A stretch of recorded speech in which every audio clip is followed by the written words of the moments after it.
Aí, então a gente já está gravando, vamos começar a ver a ideia da princípio de Le Chatelier, tá? Galera, vamos lembrar que na última aula nós falamos em relação ao QC, tá? A gente falou do quociente de equilíbrio. E aí eu falei para vocês que o QC ele podia ser maior do que o KC, que o QC ele podia ser igual ao KC e que o QC ele podia ser menor do que o KC.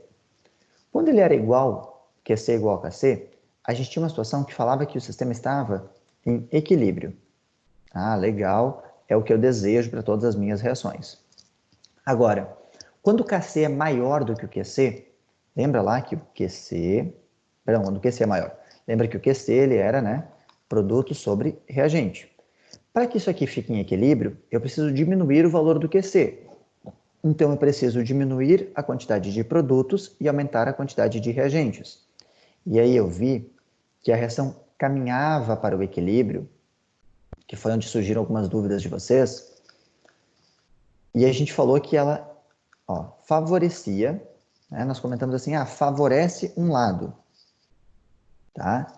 Qual que era o outro lado que ela favorecia? Nesse caso, ela favorecia, né, a esquerda.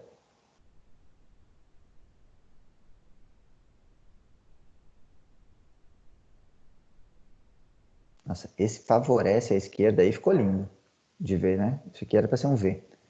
Agora, quando o QC ele era menor do que o KC, eu preciso aumentar o valor do QC. Para aumentar esse valor, eu aumento o produto e diminuo o reagente. O produto está na direita, então a reação também caminhava para o equilíbrio.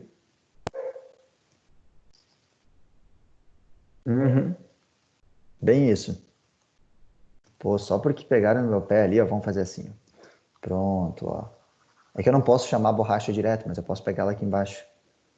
Pronto, ó. Favorece a esquerda. Tá? E aqui, quando a reação caminhava para o equilíbrio, nesse momento, aumentando a quantidade de produto, então eu posso dizer que o sistema favorece, né, a direita. Pronto. Então, olhando para essa ideia de favorecer para a esquerda, favorecer para a direita, foi onde surgiram as dúvidas de vocês na última aula. E é justamente nesse termo, favorece a esquerda, favorece, nesses termos, né, a direita, nisso aqui, ó, que a gente vai trabalhar hoje. Nessa ideia de o que significa esse favorecer. Lembra? A reação vai se processar formando mais reagente, ou ela vai se processar formando mais produtos. Isso, quem estuda, é o princípio de Le Chatelier. O Le Chatelier, ele enuncia o seu princípio, esse senhorzinho aqui, ó, dizendo que quando um sistema em equilíbrio sofre algum tipo de perturbação externa, ele se desloca no sentido de minimizar essa perturbação, a fim de novamente entrar em uma situação de equilíbrio. Gente, reorganizando o texto dele. Tá? Se eu tenho um sistema que ele já atingiu o equilíbrio e eu vou lá e causo alguma perturbação a esse sistema, como é que eu vou perturbar um sistema do ponto de vista químico? Eu tenho três possíveis variações. Tá? Eu posso mexer na concentração, eu posso mexer na temperatura do meu sistema ou eu posso mexer na pressão do meu sistema. Então, sabe os três fatores que deslocam o equilíbrio? Concentração, temperatura e pressão. Tá? Se você quiser ver esses três fatores de um jeito um pouquinho diferente, eu sem chance, tá, galera? Não faço isso em sala de aula, jamais faria uma videoaula, mas eu recomendo, tá? Embora não seja eu que tenha feito, mas eu recomendo bastante que vocês deem uma olhada para falar sobre esses três fatores aqui, ó, num vídeo no YouTube, tá? Que é equilíbrio, só não vai olhar agora, né? 4x4, tá? Do professor Silvio Prédios. Tá? O Prédios é um professor do Rio e manda super bem aí nos vídeos, tá? É praticamente nosso querido Gustavo aí fazendo vídeo, né? Tipo o Gustavo, o meu Gustabil, a mesma ideia, o Prédios aí fazendo vídeo de química. E ele tem esse vídeo que eu acho bem bacana, tá? Do equilíbrio 4x4. Ele faz, obviamente, na linha de um funk, então não vai combinar nunca comigo, mas é a ideia de você dar uma olhada como é que esses três fatores aí afetam o teu equilíbrio. Então, o que a gente vai poder mexer no equilíbrio, fazer essa tal perturbação dita pelo Le Chatelier, é justamente modificar essa ideia da concentração modificar a temperatura e a pressão. Rafaela, não. Se eu usar Ctrl Z, eu não consigo desfazer, tá? Eu estou dentro do PowerPoint usando escrita. Então, se eu fizer Ctrl Z, ele pode finalizar a apresentação ou desfazer a última modificação que eu fiz com o programa aberto. Eu tenho que usar mesmo Ctrl C e Ctrl E. C para chamar borracha e E para chamar caneta. O problema é que quando eu estou nessas telas, se eu aperto Ctrl E para borracha, ele perde. Por isso que algumas vezes eu estou com tela branca e some tudo. Tá? Então, esse cuidado eu estou tentando me policiar para não acontecer mais. Aqui, ó. A ideia, então, de 3 fatores, tá? Lembrando, a concentração, de quem que eu posso mudar? Posso variar de reagentes. Já volto. Nesse? Tá na mão.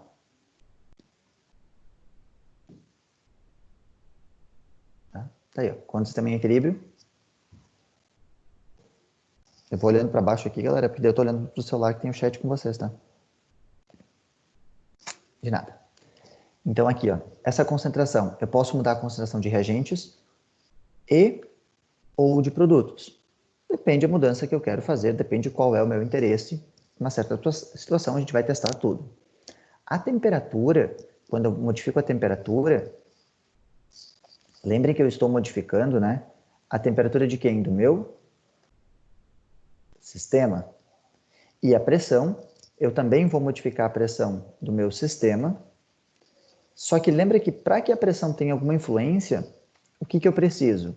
Eu preciso de reações que envolvam gases. Então, eu preciso ter uma reação envolvendo gás, alguma substância no estado gasoso aí, para poder falar em relação a isso. Então, 3 fatores, tá? E cada um deles com alguma característica específica. O que a gente pode fazer de modificação nesses 3 fatores? Vamos pensar, o que eu posso fazer com a concentração? Assim como com a temperatura, assim como com a pressão.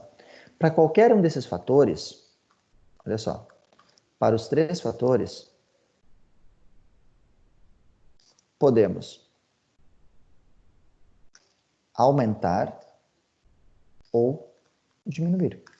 Tá? Ou a gente aumenta a concentração de um reagente ou de um produto, ou a gente aumenta a temperatura, ou a gente aumenta a pressão, ou diminua a pressão, diminua a temperatura, diminua a concentração de alguém.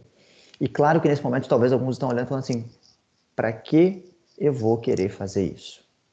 Tá? Por que eu quero mexer na concentração de alguém? Por que eu quero mexer na temperatura do sistema? E aí, só te respondo ali, tá, Gabriel?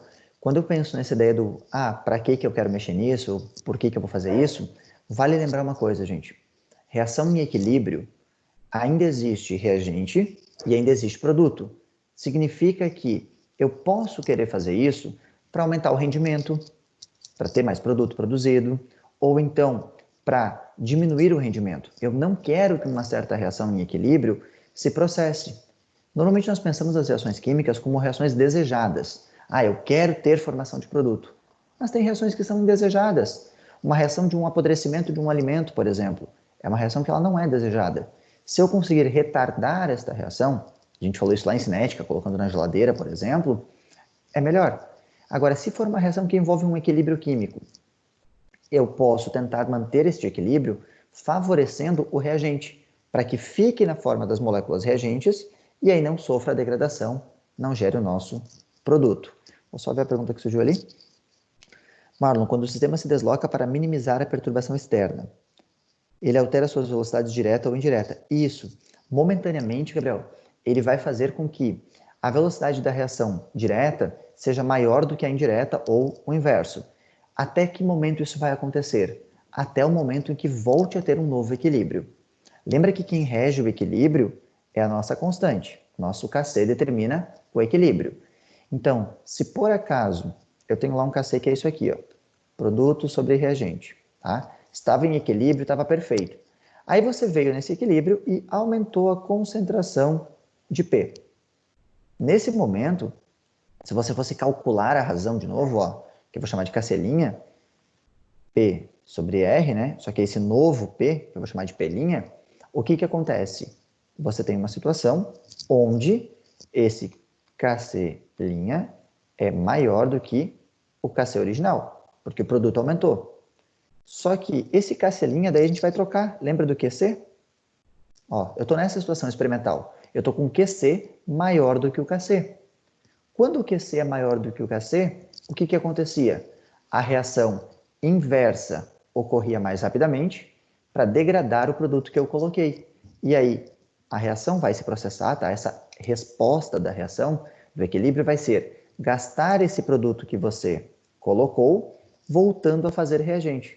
Até o momento em que você tenha isso aqui se igualando, ou seja, que você tenha um novo equilíbrio.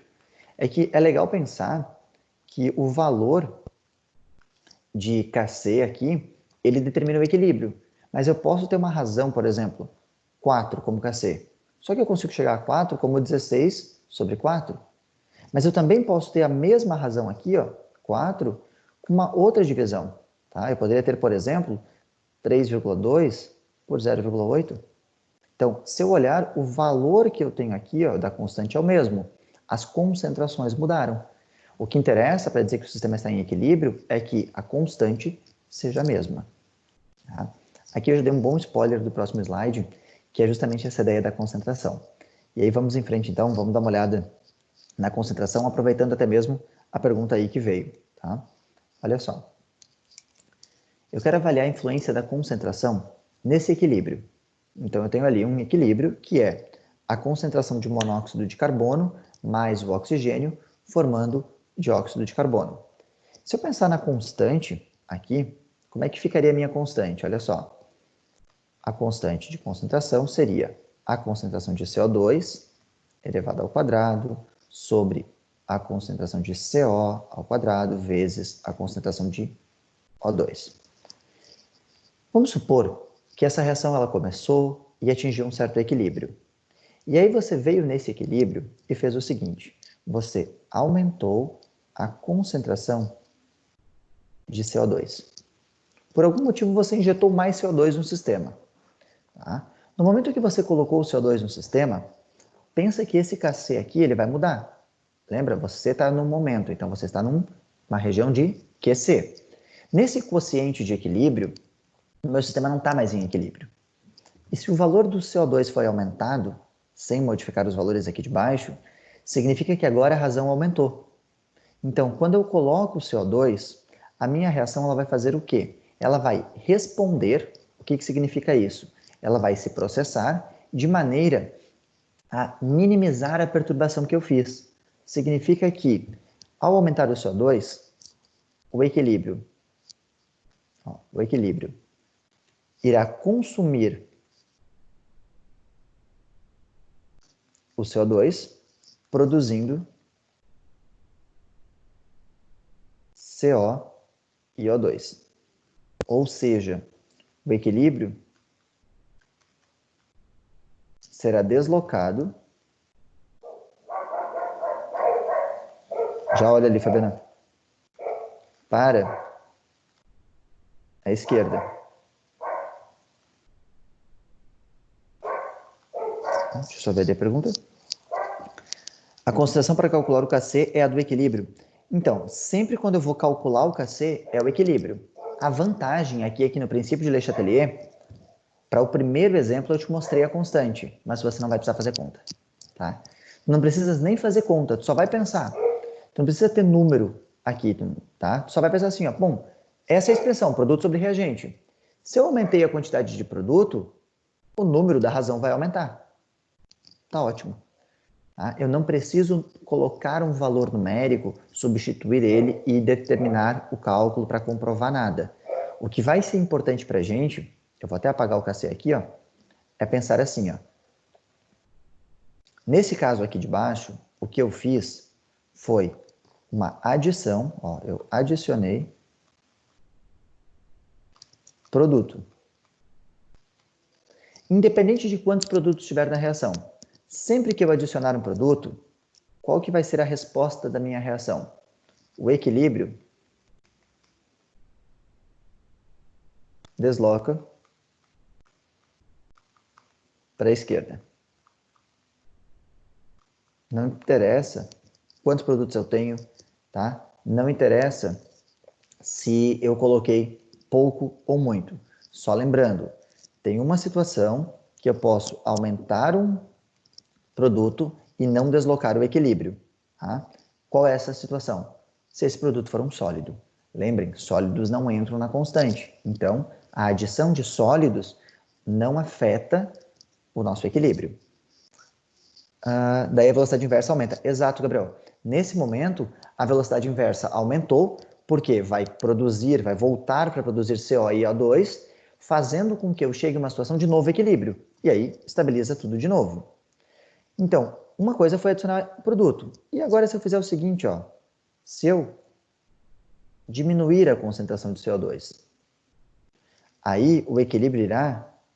Ó, repare que eu estou apagando aqui o que está mudando, tá?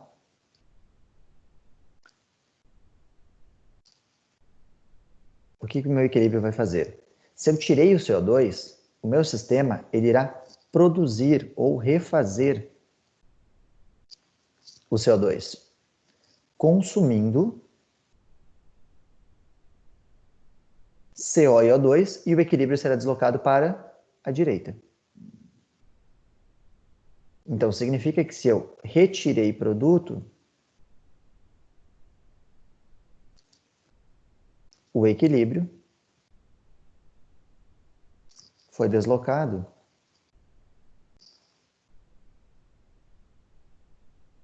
para a direita. E agora a mesma coisa eu posso fazer com o CO ou com o O2. Eu vou aproveitar aqui, ó, e pensar assim, ó. Se eu retirei CO,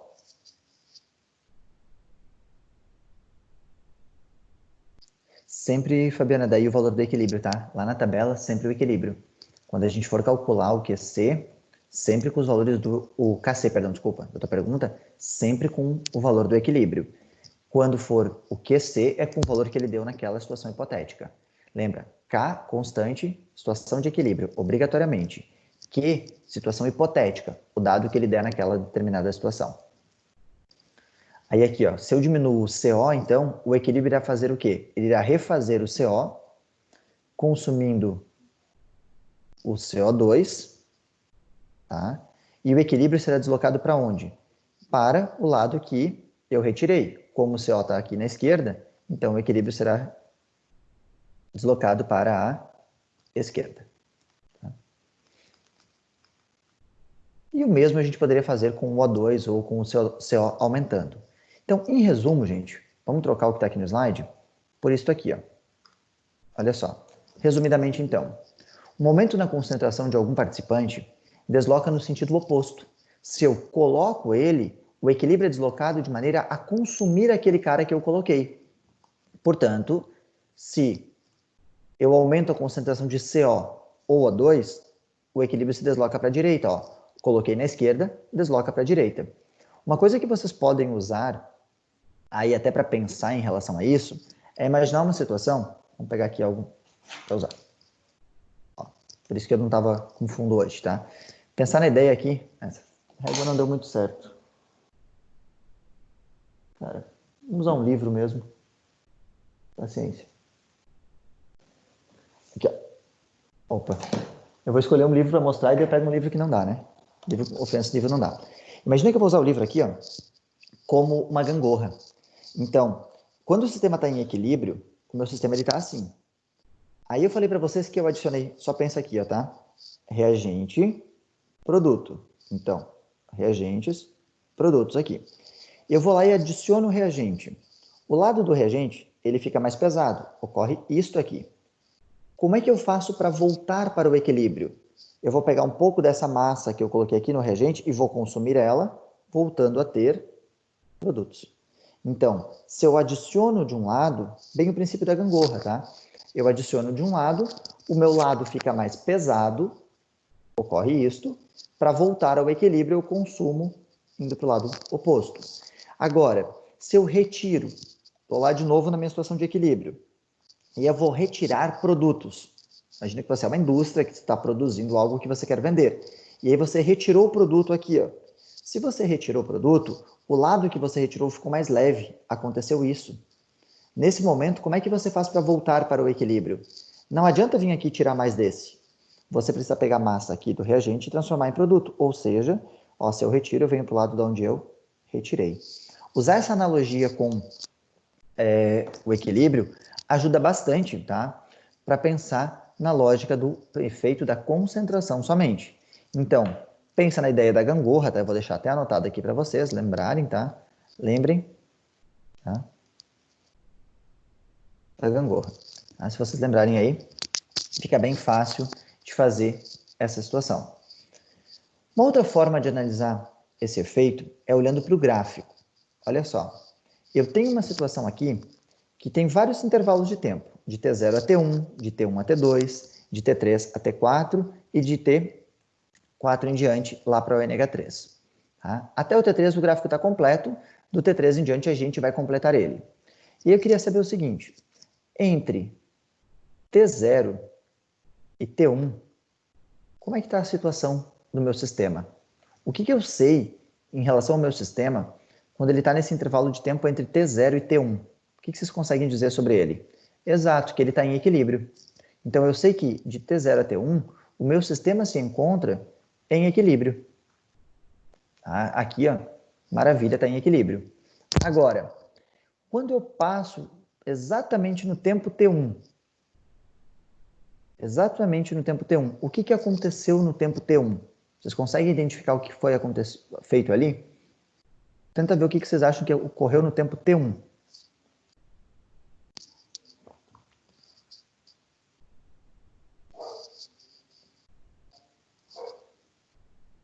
Teve um aumento do NH3 e do N2, mas qual que foi o aumento que teve? Olha ali, Vitor, que foi naquele exato instante. Repara que é como se do nada, ó, o N2 desse um salto. Então, no tempo T2, exatamente, eu tive uma adição de N2. Essa foi a perturbação feita. Eu adicionei N2. Se a minha reação foi adicionado N2, lembra que vai acontecer o quê? Eu vou pegar esse N2, vou reagir ele com o H2, formando amônia. E se vocês olharem de T1 para T2, o que está acontecendo aqui? Reparem que está sendo consumido o N2, olha só. Consumido o H2 também, obviamente, que já tinha lá, né? Mas está aumentando o NH3. Então, entre T1 e T2, o sistema está sendo deslocado para a direita. Esse é aquele momento onde a velocidade da reação direta está maior. Eu estou aumentando a produção de amônia. Chegou lá no tempo T2, foi feita outra adição. Olha ali no tempo T2. No tempo T2, o que foi feito? Foi adicionado H2. Repara que do nada aqui eu dei um salto no H2. Então, sempre que der um salto em alguém, significa que eu adicionei ele naquele determinado instante. E aí, com a adição de H2, de T2 a T3, eu tenho a mesma situação, né? O deslocamento ainda é... Ó, deslocamento para a direita também. Tá? Aí chegou em T3, o meu gráfico parou, que agora eu quero completar ele com vocês. Chegou em T3, eu tive um súbito aumento na amônia. Então, quer dizer que em T3 ocorreu uma adição de NH3. Então, como é que vai ficar o gráfico de T3 para T4? Sempre artificial, Vitor. Todas essas adições, todas essas perturbações é quando a gente produz ou promove isso numa reação. Então, é como se você estivesse fazendo isso aqui no laboratório. Tá? Lembra que a amônia ela é usada para fazer fertilizante, tá? Essa é aquela reação bem importante para a produção de fertilizantes. Então, você produziu isso aqui no laboratório. Você foi lá e botou mais N2 ou colocou mais H2 visando um objetivo. Quando eu coloquei o NH3, o que aconteceu? Exatamente o que o Thales comentou ali. Ó. Ao colocar o NH3, a reação vai se deslocar para a esquerda. Então, eu vou ter um aumento aqui ó, no N2, tá? E um aumento no H2. Eu fiz o H2 primeiro, mas eu vou ter também um aumento aqui ó, no outro. Tá? Então, repara que esses dois aumentaram enquanto a amônia diminuiu. E para a gente finalizar, como é que ficaria no nosso tempo T5? Tá? Porque aqui ele foi até o T5, né? No meu tempo T5, eu quero fazer a seguinte modificação. Tá? No tempo T5, eu quero remover NH3. Como é que eu representaria isso? Eu vou lá no tempo T5 e diminuo o NH3. Quando eu diminuir o NH3, tirei aqui do lado do produto, o que a reação vai fazer? Ela vai aumentar a produção de NH3 de novo. Claro que ela não vai voltar até exatamente como estava, né? Ela vai fazer aqui mais NH3, gastando o H2 e gastando o N2. Algum problema, galera, com essa parte do gráfico, com essa parte do deslocamento da concentração? Eu pergunto porque a concentração não é o mais comum de aparecer. Vocês vão ver que os outros dois são bem mais rápidos, tá? Os outros dois termos aí, do que a concentração. Tranquilo? Qualquer dúvida, manda aí no chat, tá? Então, o outro efeito que a gente tem é a influência da pressão. E aí, lembrando, o equilíbrio precisa envolver gases. Preciso lembrar uma coisa do ano passado sobre gases. A pressão de um gás não depende de quem é o gás, e sim depende de quantos mols do gás você tem. Lembra lá do princípio do Avogadro, né? Falava que volumes iguais de gases quaisquer, na mesma temperatura, exercem a mesma pressão. Então não interessa CO2, N2, CH4, não interessa o tamanho da molécula, quantos átomos ela tem. Interessa quantos mols você tem. E isso vai ser importante para definir aqui o equilíbrio por pressão. Porque eu posso olhar para essa reação e dizer assim, ó, aqui eu tenho 2 volumes e aqui eu tenho 1 volume. Justamente olhar o número de mol de gás, somente isso. E pensar o seguinte, se eu aumento a pressão, eu favoreço qual sistema? Se eu diminuo a pressão, qual sistema que eu favoreço? Bom, você deve lembrar do ano passado também, e da física desse ano, agora que me dei conta, vocês estão no segundo, vocês estão tendo isso em física. Pressão e volume são grandezas o quê? Inversamente proporcionais. Resultado. Se eu aumento a pressão, eu favoreço o menor volume. E se eu diminuo a pressão, eu favoreço o maior volume. Nesse contexto, o que a gente pode dizer então? Nós podemos dizer tranquilamente que, ao diminuir a pressão desse equilíbrio, o meu sistema vai ser deslocado para a direita. Ao aumentar a pressão deste equilíbrio, o meu sistema será deslocado para a esquerda. Aqui é gasoso, tá, gente? A setinha ficou por cima, só porque desconfigurou aqui. Sempre vai manter o KC igual, Natália. Não tinha visto a tua pergunta, tá? Mas sim, quando você faz a mudança na concentração, momentaneamente você tem um QC. O valor mudou, está fora de equilíbrio. Quando ele voltar para a situação de equilíbrio, ele retoma o valor do KC. Só vai ter uma condição que vai mudar o valor da constante, que é a temperatura, que é o nosso próximo fator. Tá? Pressão e concentração não afetam aí a constante. Tá? Então, pensar na pressão, gente, é só olhar para o lado que tem maior ou menor volume. Eu vou de novo limpar aqui, porque eu coloquei uma figurinha para vocês. Olha só. Imagina essa situação aqui, onde eu vou pensar que eu tenho aqui, ó, 8 volumes, tá? E aqui eu tenho 4 volumes. Se eu aumento a pressão, o meu sistema ele vai tentar ter menos espaço. Lembra que aumentar a pressão é reduzir o volume. Então, eu venho para o lado aqui de 4 volumes. Se eu diminuo a pressão, eu dou espaço, eu venho para o lado de 8 volumes. Tá? Em resumo, está aqui, ó, o aumento na pressão para a reação acima, tá? Cuidem que eu salientei sempre que é para o exemplo. O aumento da pressão desloca para a direita, menor volume, e a diminuição da pressão desloca para a esquerda. De uma maneira genérica, tá? Para qualquer reação, ó, para qualquer reação, você pode dizer que o aumento na pressão desloca para o menor volume e a diminuição da pressão desloca para o maior volume. Tá? Aí tem uma pegadinha que aparece algumas vezes em alguns vestibulares, eu gostaria de falar para vocês, para que ninguém aqui caia nisso. Existe uma forma de mexer na pressão do sistema e não deslocar o equilíbrio. Como é que faria isso? Imagina que eu vou pegar o meu sistema, tá? E ao invés de mudar a pressão dele, mexendo no tamanho do recipiente, eu vou fazer o seguinte, eu vou adicionar um gás inerte. Se eu adiciono um gás inerte, eu primeiro preciso pensar o que é um gás inerte. É um gás que não reage, tá, gente? Um gás inerte é um gás que não participa de reação nenhuma. Por exemplo, o nitrogênio gasoso, o N2, é um gás bastante estável. A maior parte da nossa atmosfera aí é nitrogênio. E ele não reage nessa reação aqui do dióxido e do tetróxido. Então, o que aconteceria? Eu poderia colocar ele nessa reação e ele ia aumentar a pressão total do sistema.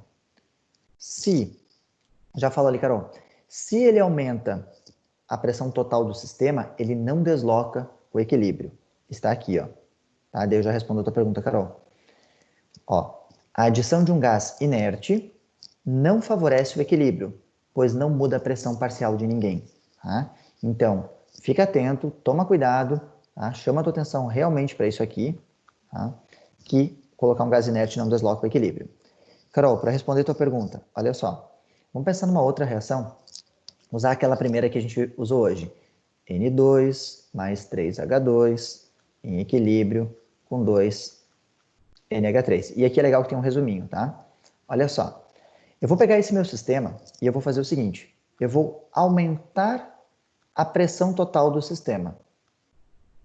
Aumentando a pressão, o que eu faço? Lembra lá de gases. Aumenta a pressão, diminui o volume. Então, quando eu aumento a pressão do sistema, eu desloco o meu equilíbrio para o lado que tem o menor número de mols, ou seja, que tem o menor volume. Por que isso? Porque eu vou tentar ocupar aí o menor volume possível, que é mais ou menos o sentido que você tem olhando a seta aqui, ó.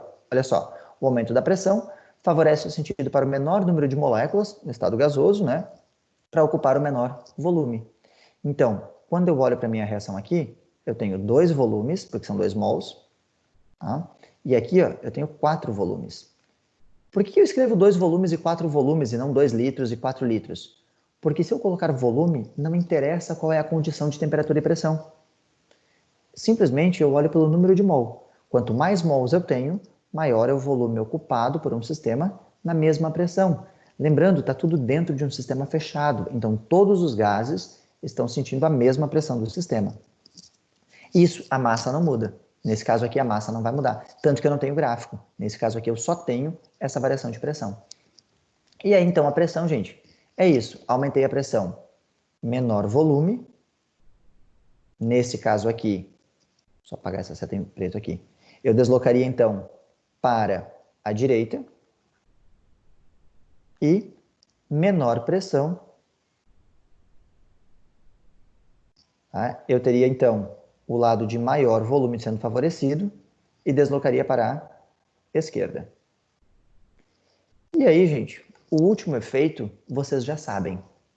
Tá? O último efeito, que é o da temperatura, eu tenho certeza, ele vai tentar mudar o equilíbrio, porque pensa que você tem um recipiente. Ó, olha a figura aqui. Ó. Você está nessa situação aqui. Tem tudo isso aqui ali dentro.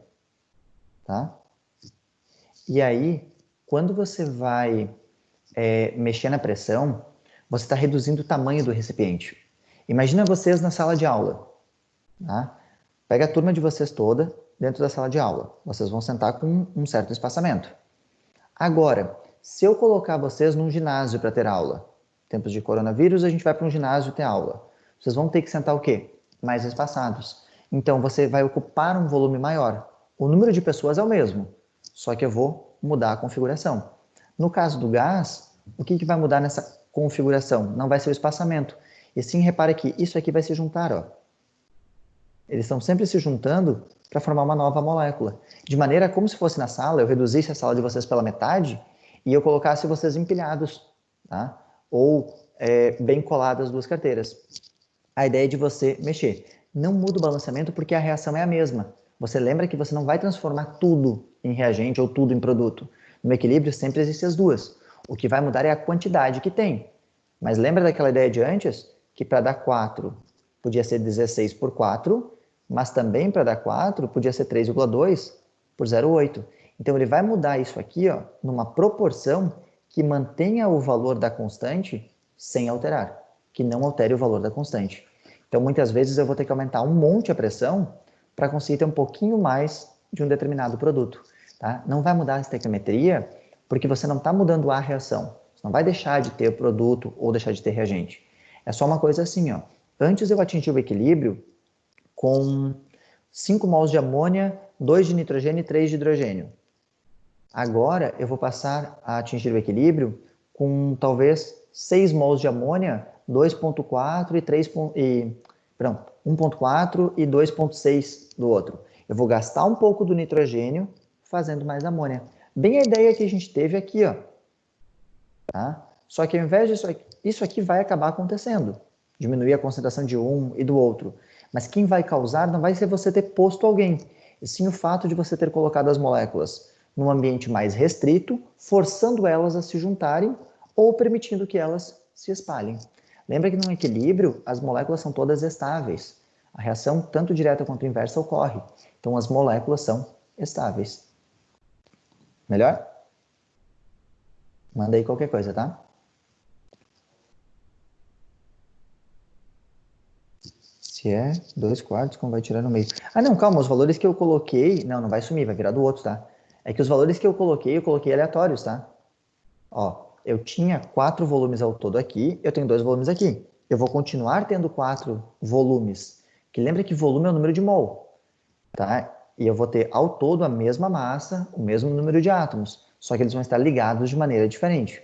Aqui com fica difícil, mas pensa que eu tenho aqui, ó, 4 mols de volumes. Aqui eu tenho 2 mols de volumes.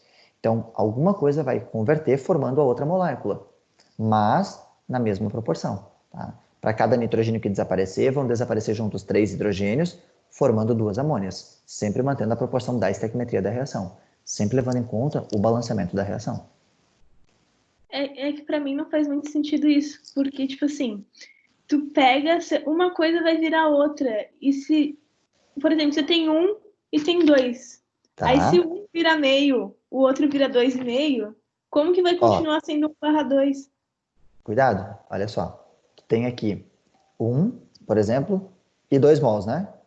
E aí Sim, desse aqui tu gastou meio, então tu vai ter meio e 2,5, isso? sim. Tá, só que tem que lembrar que quando você gastar meio aqui, tu não vai formar meio desse lado. A proporção é de 1/2. Se tu gastou meio desse lado, tu não vai ter 2,5 aqui. Tu vai ter 3. E aí, olha a proporção. De 1/2, 2 por 1, a razão dá 2. De 3 para 0,5, a tua razão, ela mantém uma proporção aqui, claro que agora vai dar 6 vezes, né? Mas a proporção de produção foi de 1/2.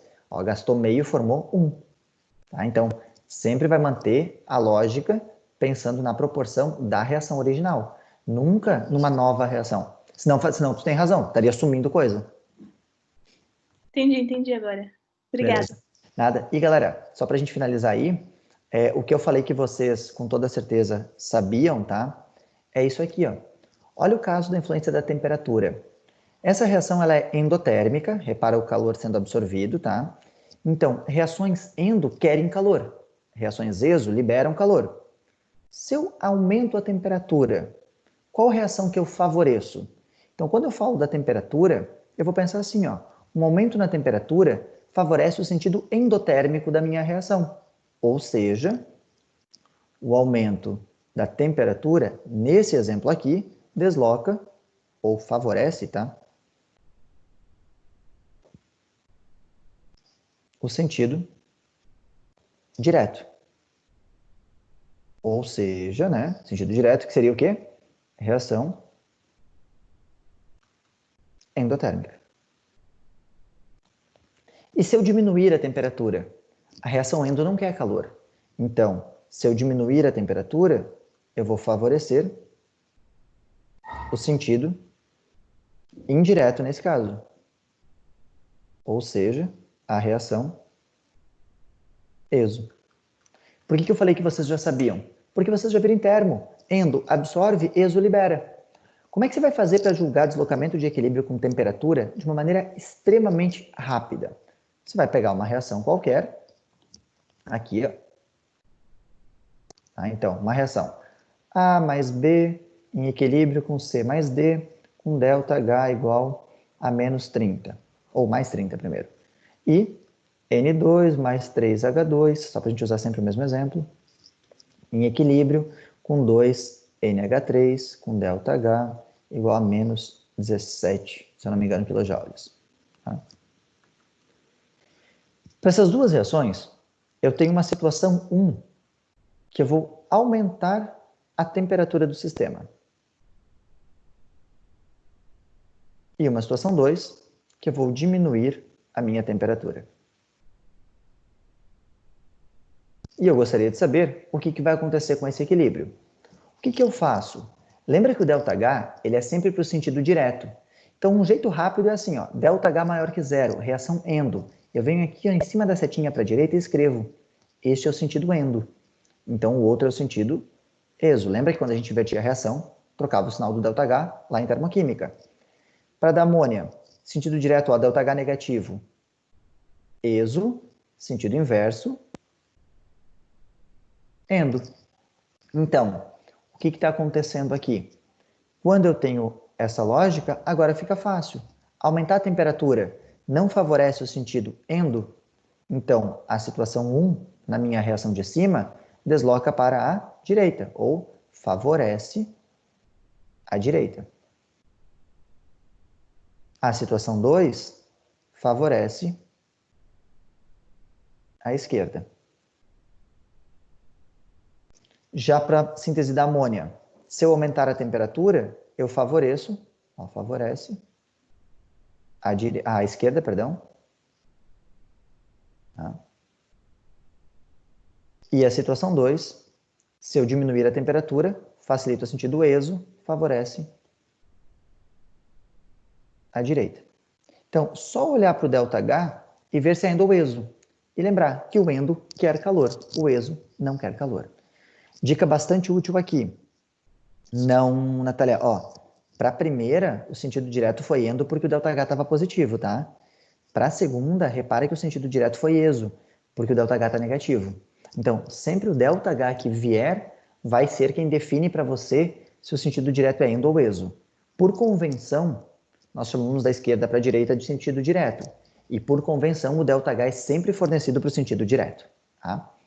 Galera, a gente, na próxima aula, trabalha um pouquinho ainda dentro do Le Chatelier, tá? Na segunda-feira eu vou fazer com vocês alguns exercícios associados ao princípio de Le Chatelier, quero fazer junto com vocês aí.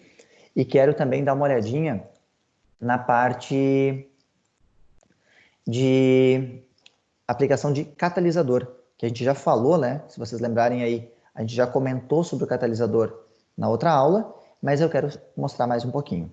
Gente, a gente vai ficando por aqui hoje, tá? Então, segunda-feira a gente aborda isso aqui. Um abração para todo mundo, bom vê-los aí, até segunda.